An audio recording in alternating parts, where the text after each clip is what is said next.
Salve a tutti e bentornati sul mio canale. Oggi è giovedì, perciò vi beccate una bella recensione come di consueto.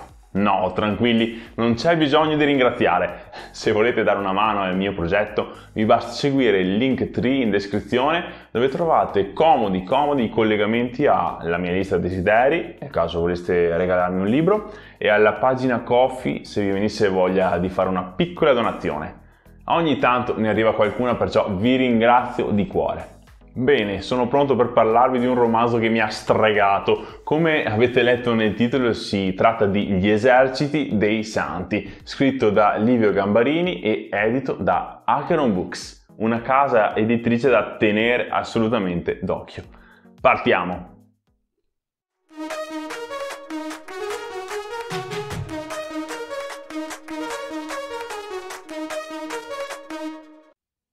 Direi di cominciare con due parole rapide sull'autore, Livio Gambarini.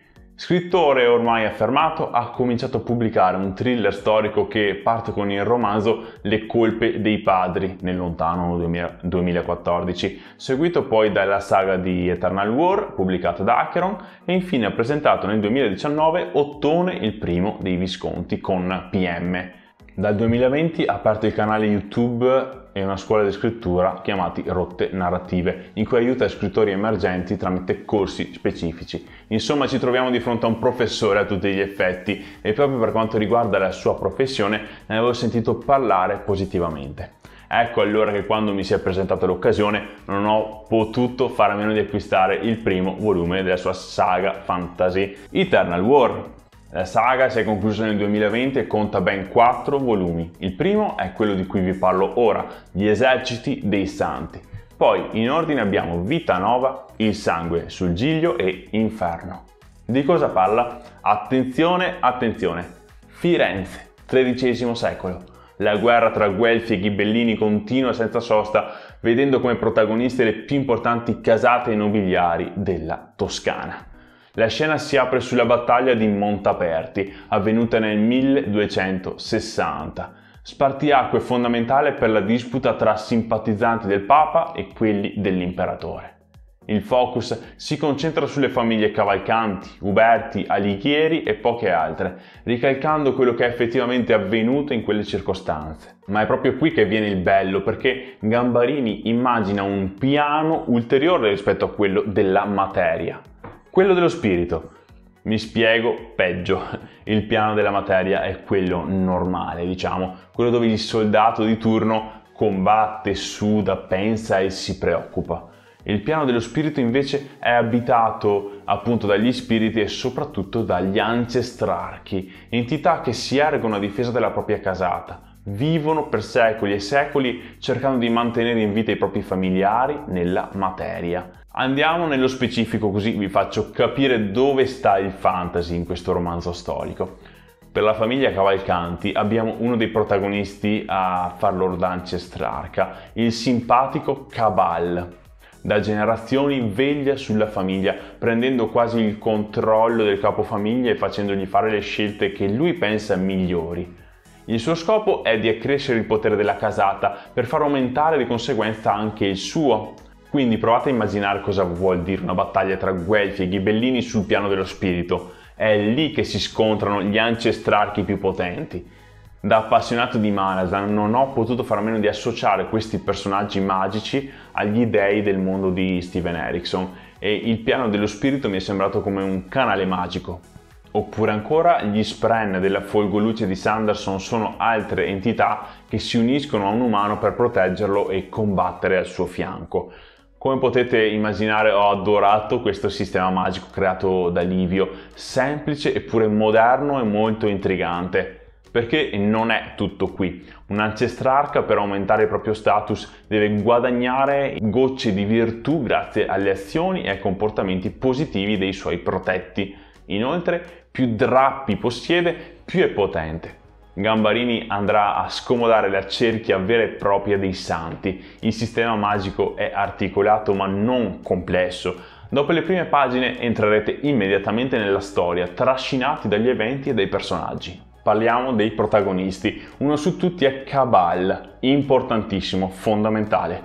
permeato da un'ironia tagliente e sprezzante e anche corredato da un coraggio non indifferente, grazie al quale si riesce a lanciare in azioni tanto spericolate quanto remunerative. È lui il motore di tutto il romanzo, lui che da decenni sta conservando un tesoro in gocce di virtù per infonderle nel giovane Guido Cavalcanti quando verrà il momento. È lui che ha proprio l'obiettivo di accrescere il proprio potere, di far tornare grande la propria casata e di tornare a governare a Firenze con la fazione dei Guelfi. Guido è il coprotagonista della vicenda, forte, abile sia con la spada che con la penna, generoso e lungimirante.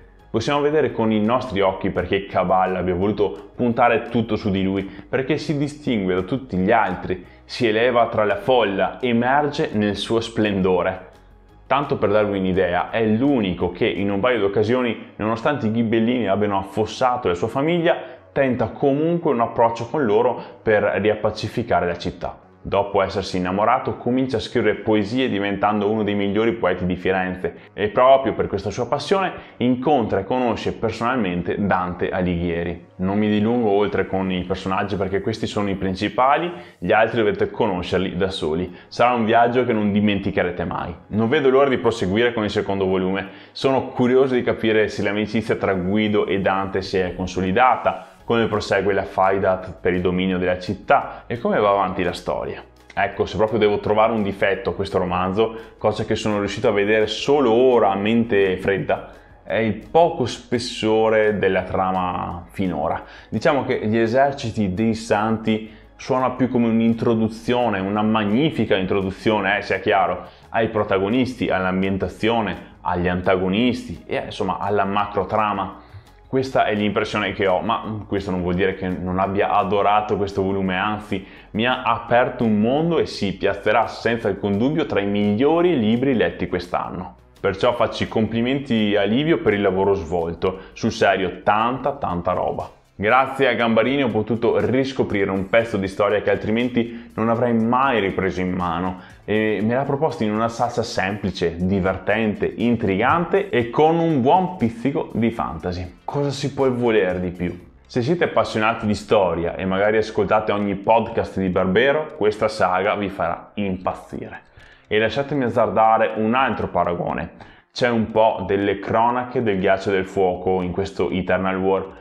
Non so se l'autore si sia direttamente ispirato a Martin, semplicemente qui ho ritrovato casate in guerra che si danno continua battaglia per accrescere il proprio dominio politico a discapito delle altre. Secondo me sono diversi gli scrittori a cui si è ispirato Livio, come gli esempi che vi ho fatto in precedenza, ma per creare qualcosa di completamente nuovo e innovativo, ambientato nella nostra realtà, nella Firenze del XIII secolo. Insomma, qualcosa di palpabile per tutti noi, qualcosa che abbiamo sentito e studiato, che ormai ci appartiene. Questi fattori hanno fatto sì che facessi spazio nel mio cuore per questo magnifico libro. Per fare in modo che anche voi possiate goderne, ho voluto parlarvene e io spero solo che lo abbiate apprezzato. Se vi piace quello che faccio, iscrivetevi al canale e condividete questa recensione. Conto su di voi. Grazie per essere stati qua con me. Ci si vede alla prossima recensione. Ciao gente, a presto!